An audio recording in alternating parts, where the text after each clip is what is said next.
So, ang pag-uusapan po natin ngayon ay regarding sa kung paano magkaroon ng baril na legal, ano ang proseso nito, at ipapakita ko rin sa inyo ang aking AR-15 rifle at ang mga piyesa nito, nang magkaroon kayo ng idea kung paano mag-set up ng sariling rifle. So, una, bago tayo makakuha ng rifle o makabili, kailangan muna ay meron tayong LTOF ID. O itong License to Own and Possess Firearms na pinoproseso natin sa CRAME, sa FEO. So, ito yung mga requirements.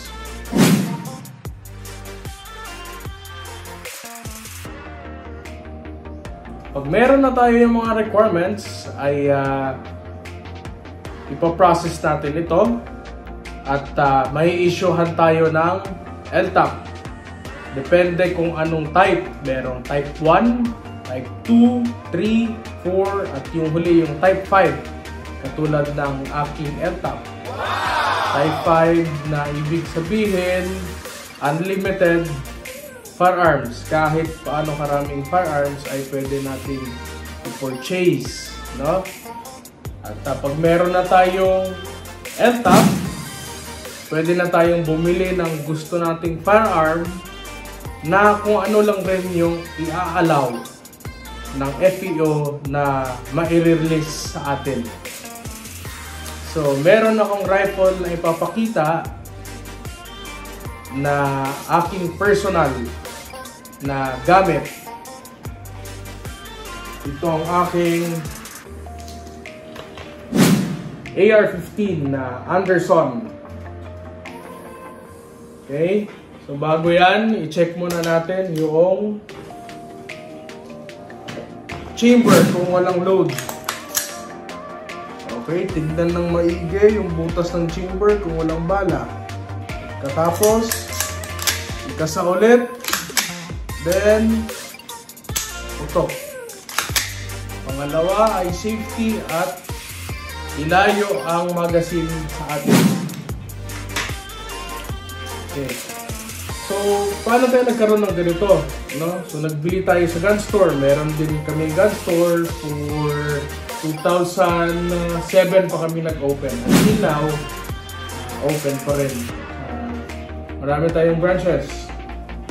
So, binigyan ako ng license for this ng CRAME. Nag-process ako.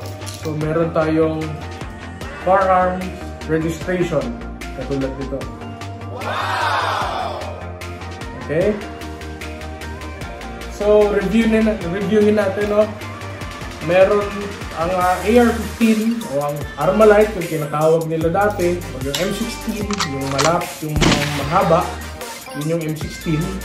Pero pareho lang sila ng bala, yung 5.56 na ammunition.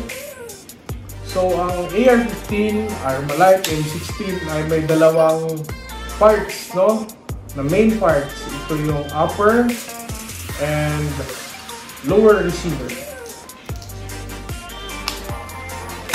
So, ito yung upper,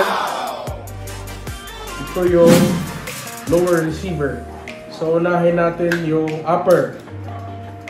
So, ang pinaka-importanteng pyesa ng isang magandang AR-15 na rifle ay ang kanyang BCG or yung Bolt Carrier Group. Tulad nito. So, ang Bolt Carrier Group ay ang puso ng baril. So, parang tao, kailangan ang puso ang pinaka-kondisyon sa lahat. No? Kaya, ang pinili kong Bolt Carrier Group, itong Fail Zero na titanium nitride. No?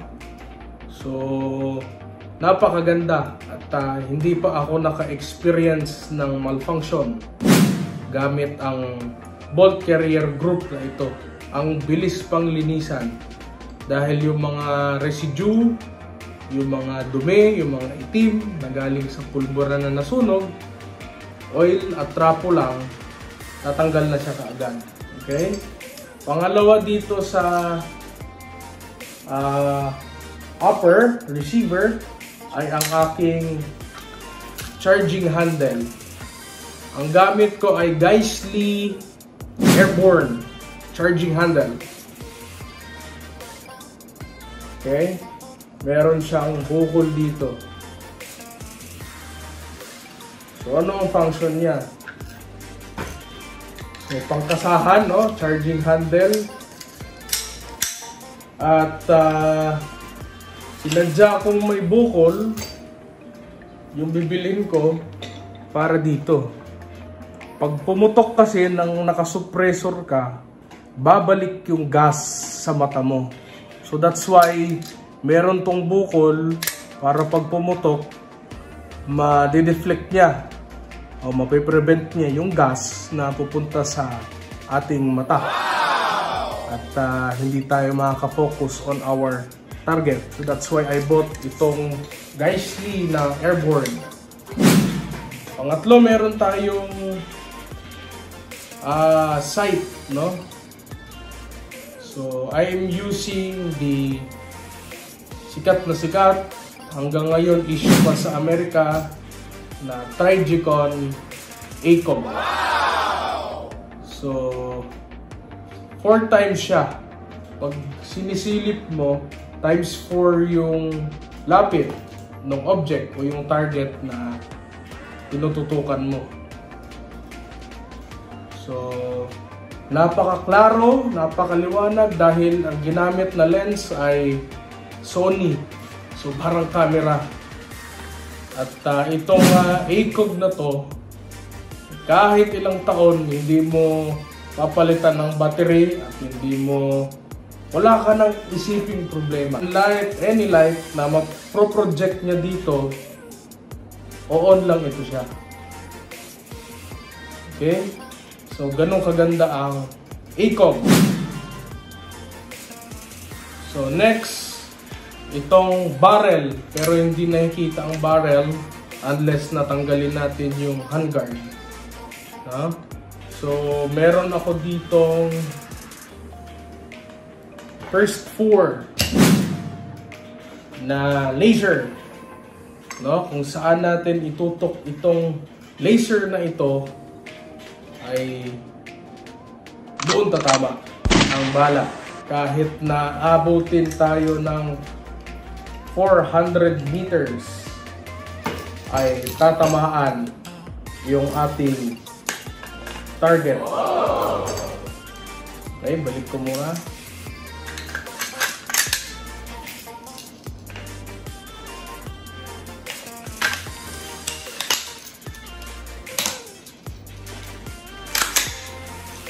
Okay. Kahit saan natin itutok tong green ay tatama. Next, dito sa other side, meron tayong Surefire na weapon light. So, parang flashlight din siya. Flashlight talaga. Pero, naka-attach lang sa aking weapon. That's why na tinawag siyang weapon light. Dahil ang purpose niya hindi lamang para magkaroon ng ilaw sa madidilim, kundi ito na rin ay weapon. So, pagka may kalaban, nasa loob kayo ng bahay nyo, nasa loob kayo ng building, pag may kalaban at nagkagulatan, pwede mong gamitin itong flashlight para ma-deflect, magulat siya at hindi ka agad makaputok at pwede natin unahan.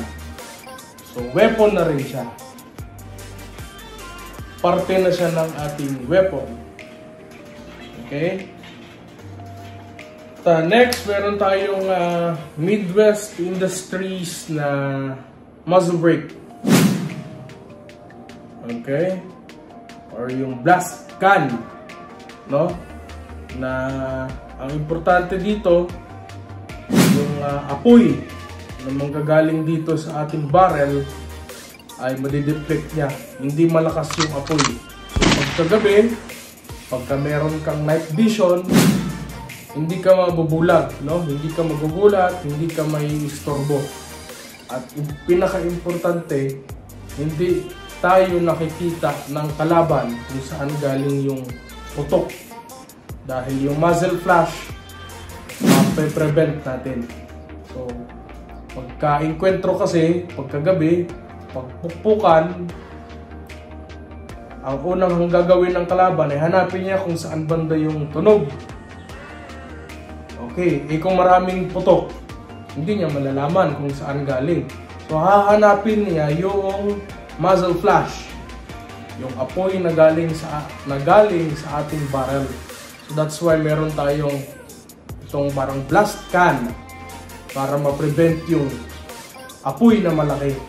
So, maliit na apoy lang yung marirelease from the barrel. Okay? So, next, meron tayong lower receiver. So, itong lower receiver, ito. So, merong grip na BCM. Meron tayong Magpul na buttstock. Tapos, itong aking trigger is Geissele. At ang aking lower na gamit, which is registered sa Krame, is itong Anderson Manufacturing, US. So, yun. Ito ang aking personal AR-15 rifle. So, baka may nagtatanong, mga civilian, mga hindi sanay sa baril, bakit siya mayroong ganyan? Bakit pwede ba yan? O magpatay ba yan? Hindi po. Ang baril, pagka marunong kang gumamit, pwede mo siyang gamitin sa sports, hobby, at practical shooting, no? Tapos, ang pinakamaganda, pwede natin siyang pang-depensa para sa ating sarili at sa ating pwedeng maging kalaban na may baril din. Kasi hindi naman pwede na magaling lang tayo sa martial arts, paano pag binunutan tayo ng baril? Hindi naman pwedeng sipain lang natin. Kaya ang buhay isa lang. Kaya pagka pinutukan tayo ng baril, make sure na kaya nating lumaban. Okay? So, always lang pagka nahawak tayo ng baril, always safety yung ating nasa isip at puso. Okay? Katulad nitong 4 rules of gun safety. Basahin at ipasok sa puso at isip.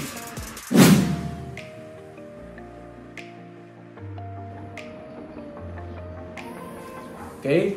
So, ang akin lang naman, ang pinaka-importante, yung trigger finger.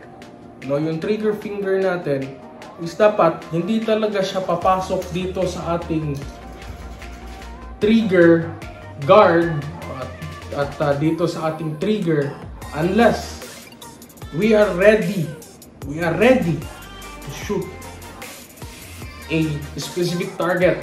And we should also make sure na kapag tumitira tayo, yung likod ng target natin ay walang bahay, walang tao, walang kahit ano na pwede nating masira o makadamage o ikamatay ng ibang tao. So, pag pupunta sa range, magpaalam sa ating mga range officers kung pwede bang pumutok at kung safe ba yung ating backstop ng ating firing range. Yun yung sisiguraduhin natin. At tayo mismo, kahit na sinabi na ni range officer na the range is clear, we should make sure sa ating sarili dahil tayo may hawak ng baril na talagang clear nga yung range. Tignan natin sa likod, check natin kung wala talagang tao. To verify and to make sure na safe tayo. Safe lahat at may enjoy natin yung ating baril. At kung kailangan natin gamitin pang protekta, ay meron tayong magagamit at praktisado tayo. So ang baril ay hindi nakakatakot. Ang nakakatakot ay yung tao na pwedeng humawak ng baril na hindi marunong mag-control, no? O hindi marunong sa firearm safety or yung gun safety handling. So dapat talaga bago humawak ng baril, pistola man, rifle man, kahit anong klaseng baril, kahit na pellet gun o kahit na airsoft, kahit pag tumama naman sa mata yan, may possibility pa rin na tayo mabulag. Diba? So kahit anong klaseng baril, ay always natin isa puso at isa isip yung ating safety at safety ng nasa paligid natin. Okay? So ito yung aking rifle setup. So hopefully pagka wala ng gun ban after June 9, so tanong-tanong ako sa aking mga classmates sa PNPA kung pwedeng pumutok. At sana payagan nang ma-enjoy ko ulit aking rifle at videohan ko at aking ipopost dito sa aking JVM, Jesus Victor Martinez na Facebook page. No? Meron din akong pistol na nandito sa ibaba ng aking table. Ang aking paboritong FN 509 Tactical. So itong baril ko na to ay fully loaded, parehas ng aking rifle. Nilagyan ko lang ng scotch tape para hindi magasgas sa sa kanyang holster. So, pwede rin naman tanggalin. So itong baril ko na ito, review ko na lang din. Meron siyang RMR, Trigicon pa rin, RMR. So red dot, yung may tuldok na pula. Meron siyang X300 na Surefire. So, light ito, light. So, sabi ko sa inyo, weapon light. So para sa akin, isa sa pinaka-importanteng accessory ng isang baril ay ang light. Kasi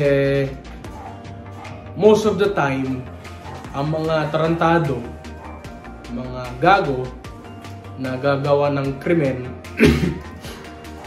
ay yung walang ilaw o wala nang liwanag o yung gabi na. So that's why na you should always be prepared. Kaya kailangan merong light ang ating mga baril, no? So, FN, so galing to ng Amerika din. Amerika din galing tong baril ko na to. Meron din akong trigger na Apex trigger na napaka-crisp. Yun, napaka-ganda, napaka-solid na baril. Medyo mahal lang, kaya hindi ko masyado ginagamit. Yung pangharabas ko na baril, kahit anong nangyari, kahit mahulog, okay lang. Yung Glock 19X. Pero itong mga baril na to, medyo parang hobby na lang din. Hindi ko siya masyado ginagamit dahil nasasayangan ako baka magasgas, baka masira. At limited edition lang kasi hindi natin ma-order ng kung kailan lang natin na gusto. So itong setup ko na to ay meron itong war belt.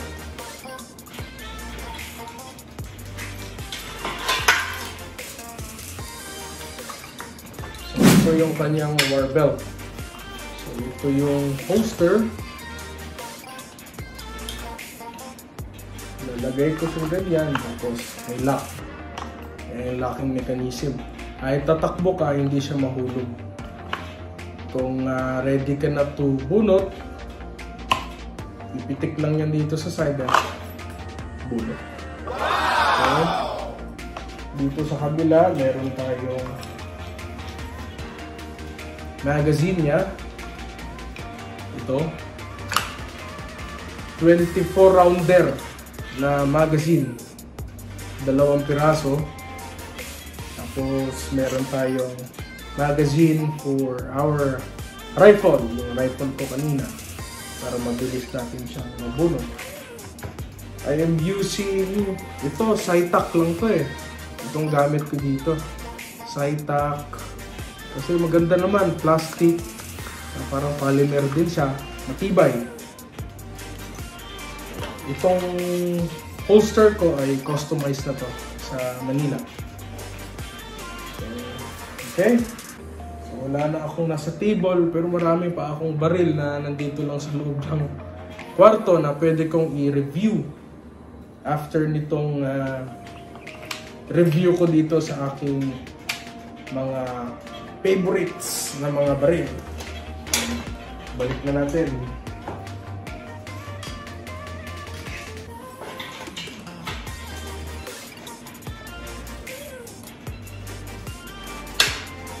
Okay. So, kung sinong gusto magpaturo, kung sinong may gusto ipa-review na baril, kung sinong may gusto may tanong, mag-PM lang sa akin, mag-comment, i-share lang yung video para mas marami pa tayong pwedeng ma-review. So, ang focus naman ng aking page ay review ng mga baril, review ng mga sasakyan, mga vintage, or yung mga gusto kong sasakyan. Tapos lifestyle, kung anong lifestyle ko. Tapos mga simpleng bagay lang na masaya akong gawin at masaya akong i-review kasi medyo kabisado ko na field. So, kung may gustong i-review, magsabi lang sa akin. So, stay tuned sa aking Facebook page, JVM Jesus Victor Martinez. See you sa next video.